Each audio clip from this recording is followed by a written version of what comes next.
Okay, balik po tayo sa Ox at kasama pa rin natin si Edward ng Filipino Bakery and Cafe. Kanina pinag-usapan natin kung anong naging buhay niya sa Pinas, paano siya nakarating dito, yung mga una niyang trabaho. Ngayon naman, paano nagsimula itong matagumpay niyang negosyo na Filipino Bakery and Cafe? Nandito po kami sa city center ng Dublin at pinaka-commercial district. Nandito yung big business, nandito mga turista. At paano mo na-conquer ito? Kailan ka nagsimula dito, Edward? Early 2016, kasi nga Mga 10 years ago yan, oh. di ba si Andy nagtatrabaho Yung kaibigan mo, sa baker, asawa ni Joe. Oh, ni Joe. So kinausap ko sila, sabi ko ba't hindi tayo magluto ng Filipino bread. Okay. Which is meron naman may mas nauna. And kinausap ko yung mga Asian shop na kung pwede kami mag-deliver. Ayun. And then, pero may mga work pa kami ng time na weekend kami pag off. So parang Nagbe-bake kami. manufacturer, distributor kayo. And then may nakausap akong isang bakery na kung pwede magluto kami doon ng weekend. So ganun yung nangyari. And then Sunday afternoon, i-distribute namin sa mga Asian shop. Okay. Which is, ilan ba yun? Mga 5 yata. Tapos iniipon lang. Ano yung pandesal? Pandesal, pandikuko, Okay. saka Spanish bread. Yun ang tatlong bread. Items. Parang, Oh. And then, iniipon lang namin yung namin, yung kita. Yung kita, so parang niro-roll nyo lang. Iniipon lang Pinalalaki. namin. Pinalalaki lang. And then, Puhunan. oo. And then, nung time, siyempre nag-search kayo online kung saan may bakante. And then yun, nakita namin yun, yung sa Habi Street. Oo, yung original. Binibenta. Oo. So, meron na kaming 10,000 euro yata. What do you mean binibenta? Yung mismo pwesto? Yung pwesto, o right lang? Ano yung ba? list. O list mismo, okay. Yung rights. So, nag-ano kami. Sabi ko kay Josephine, sabi ko, sige, kuhanin natin yun. And then, sino yung so mag-resign ikaw, mag-resign din ako. Pero si Andy, saka si Hazel yung asawa ko, mag-stay sa trabaho. So yun yung ginawa namin. So parang risk yun, di ba? Risk, talagang and then yung first month yata namin, as in, wala talaga, sabi ko. Asa ba kulang pa sa pambayad sa sa list, gano'n ba? Tapos in wala talaga. Walang And then, So paano? Yung somehow, nung mga 2 months yata, kumikap na. so parang paunti-unti na. So paano ginawa yung promotion? Nung Wala lang kasi, makakilala lang. oo. Tapos walk-in. Oo, na word of mouth lang siguro. Okay. Kasi wala naman social media, walang Nung time parang bago-bago pa ang Bago-bago social media 2016. So and then yung dinagdagan namin ng kunting kasi dati bread lang eh. So nagdagdag kami ng pansit saka dinuguan. Ayun. Medyo okay. Pero puro take out yun. Meron dining. Meron na rin dining. Meron Okay. kaming 2 table yata. Okay.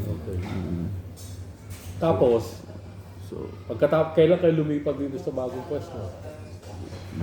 lang, 2023 lang yata ito. Pero sa 3 years ago lang. nag-Pittsburgh kami. Nangupahan kami dyan sa likod ng Chinese. Dyan sa Oriental Emporium. Okay. And then, siguro sa naman na yung may-ari nito, pumasok doon. Nakita niya ako, sabi niya, ba't nandito ka? Sabi ko, Irish yun. Chinese. Chinese, okay. So sabi ko, wala kaming mapagpistuhan eh. Mm. Tapos sabi niya, sige, sumunod ka sa office ko. Sabi niya. Tapos yun, yun na, yung start. Mm. Tapos yung parang kompleto na ngayon yung ano mo, yung menu. Mm.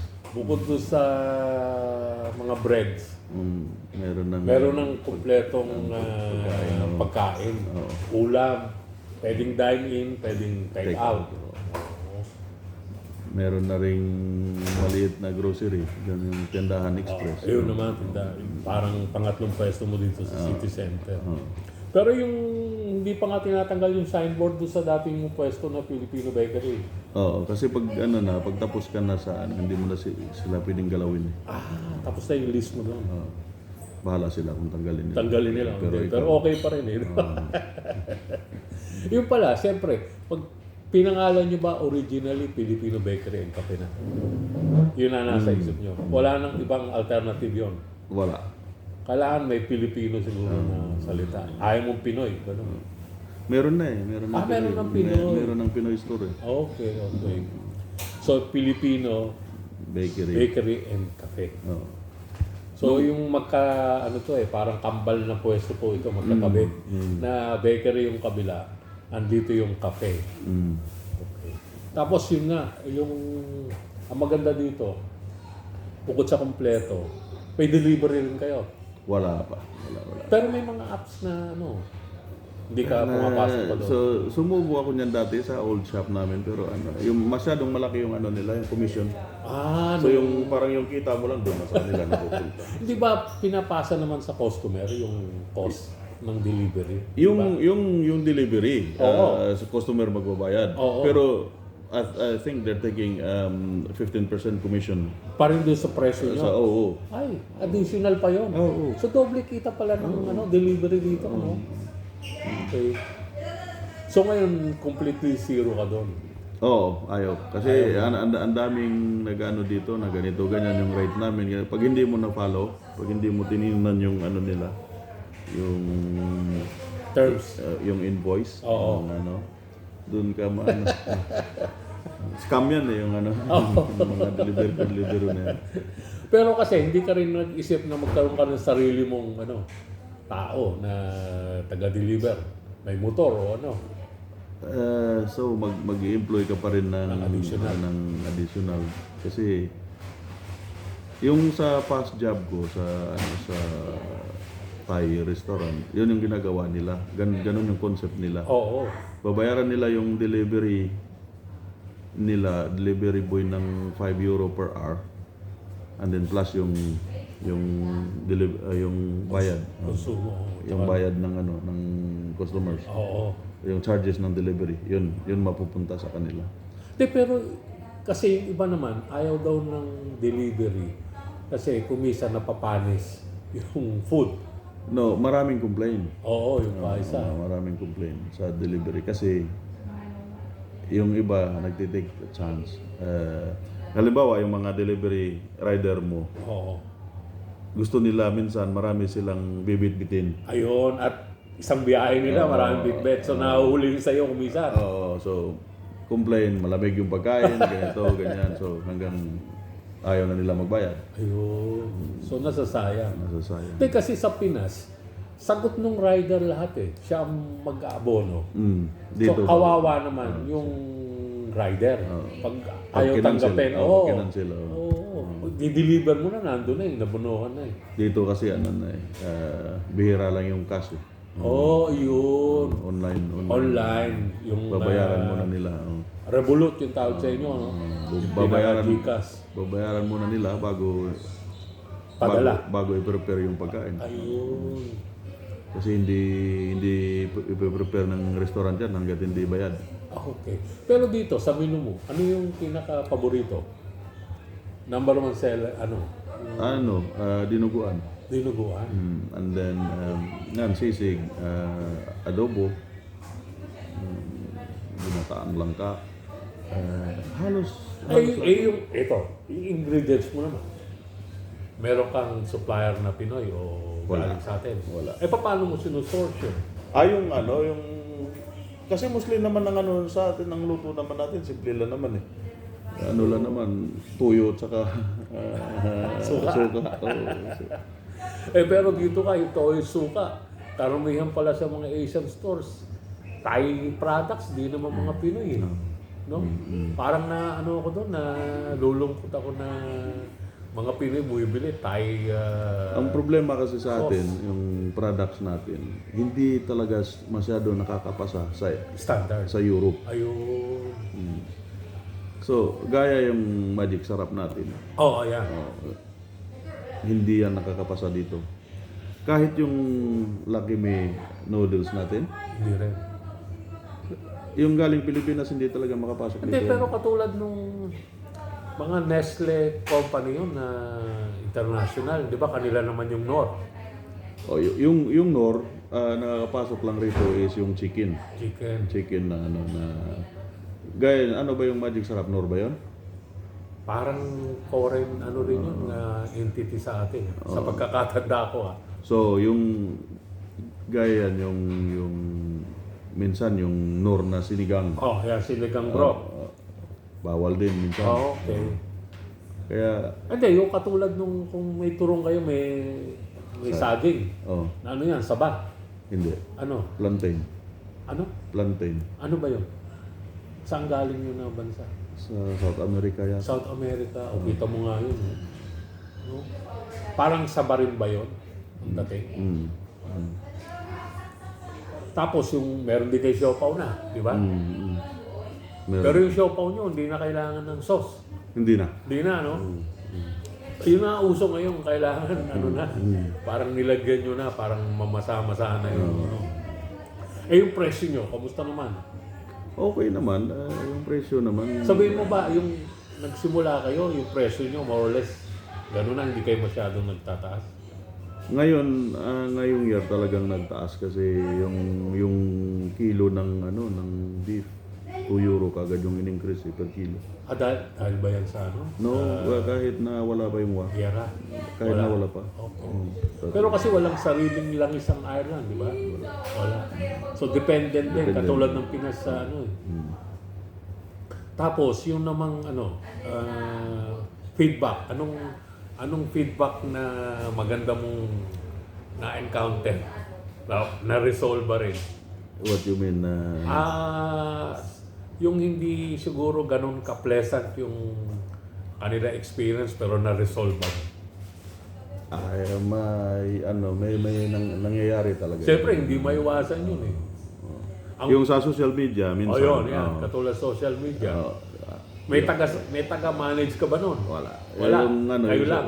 Yung sa social media, huwag kang masyadong mag-ano doon. Kasi yung social media kasi sa tingin ko, meron siyang na pwede ka niyang Angat. Pwede ka rin niyang ibagsak agad.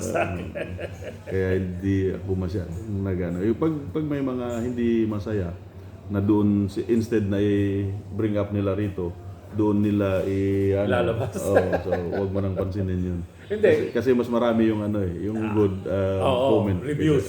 Reviews. Hindi, ako kasi nagkaroon din ako sa Makati noon ng kasosyo lang naman ako. Pinilit lang ako eh. Sabi ko wala akong pera eh. Sabi niya, sige ganito gawin natin para lang makasama ka. Yung 1/5 ko na 1/3 ako. Na 1/3 yung kausap ko. So 1/5 ako, di 1/15 na ako. Tapos ginawa pa niyang 6 months to pay. So hindi na ako makahindi. May experience doon na yung pa nagre-reklamo maingay. Na naririnig ng ibang customer. So paano mo handle yung ganun? Wala. Tabihan mo lang siya. Kausapin mo. Nang maayos. Nang maayos. Yung parang hindi na siya Kasi agitated. No? Sabihin mo, pasensya na kasi ganito kasi minsan nangyayari talaga. Pero so far, sabihin mo sa volume ng Transaction. ng niluto. Ba't yan lang? So far ikaw lang yung nag-complain. So kailangan kong tingnan, kailangan kong investigahan kung bakit ganun. Pero ganun pa man, ikaw na magpapakumbaba eh, di ba? Hindi pwedeng taasan mo rin siya ng boss, lalong galit siya, di ba? Yung lang, wag lang yung mga mga physical, wag mong itolerate yung gano'n. Kasi ano. Kasi dapat mahaba pasensya mo rin. Oh, talaga. Hindi po pwedeng mainitin ang ulo mo dito. Lalo na food dito di ba? Pero siyempre yung mga cook mo, well-trained naman to sa Oo. pagkain Pinoy Oh, magagaling sila. Oh. Meron ka na rin yata yung sisig dito. Meron na Meron. rin. Mabili rin siguro sisig. Mabenta. Everyday yun sisig. Mabenta. Tapos yung future plan mo dito, tatayo ka ba ng ibang branch? Huwag muna siguro. ang daming Tagalog. ang daming chances. Ang daming mag-open ka ganito doon sa ganito. O kaya gusto nila partnership. Di ba? May isa palang ganun, yung isang hindi naman franchise pero parang kunyari siya yung may pwesto. Pero ikaw ang may know-how, parang partner kayo, pwedeng ganun. Kailangan mo ng kailangan mo kasi pag halimbawa, pag nag-branch out ka kasi kailangan mong consistent yung yung luto. Dapat pare-parehas yung lasa. Tsaka So kailangan mo ng malaking commercial na kitchen na doon lahat tapos i-distribute na lang sa mga Bawat branch. bawat branch. Ayun, consistent talaga yung yung lasa. Kasi isa yung Isa pinanggalingan. lang ang pinanggalingan talaga. Oo. Tapos siyempre may pinaka-main cook ka doon, siya yung supervisor talaga doon. parang siya yung consultant. So, Oo. halimbawa dito, magaling yung chef mo rito. Pagdating doon sa Sa kabila. sa kabila, wala. So, masisira lang yung pangalan mo. Oo nga, tama. Yun nga rin ang iiwasan kasi nung iba, sabi nila, hindi ma-maintain yung consistency. Oo. Tapos, isa pa, dito pag may ganito na parang restaurant cafe, kailangan continuous ang innovation bukod doon sa food. Pati yung display, katulad po ngayon, itong nakikita ninyong background namin. Ito yung mga Pinoy na icons, Rizal Park, yung Sorbetes, nakikita nyo. Mamaya sa pagpapatuloy natin, papakita rin natin sa inyo isang side pa, jeepney naman. Yun. May mga dapat ka rin ganong isipin yung parang ina-upgrade mo yung lugar, di ba? Parang i-promote mo yung Pilipinas. So, Hindi, tsaka yung continuous yung pag-improve ng dapat lugar. nga sisingilin natin yung Philippine Embassy kasi trabaho nila to Pero meron na ba? Meron na? Akala ko wala pa. Meron na, okay. Hindi dapat nga. Dapat. Pinopromote mo O kaya may incentive. May incentive ka naman. Kunwari, pwede ka mag-cater na sa embassy. Di ba? Tama. Maraming idea. Mamaya po, pagbabalik natin, ano naman ang mga payo ni Edward sa mga gustong tumahak ng kanyang landas. Babalik pa po ang Ox kasama si Edward.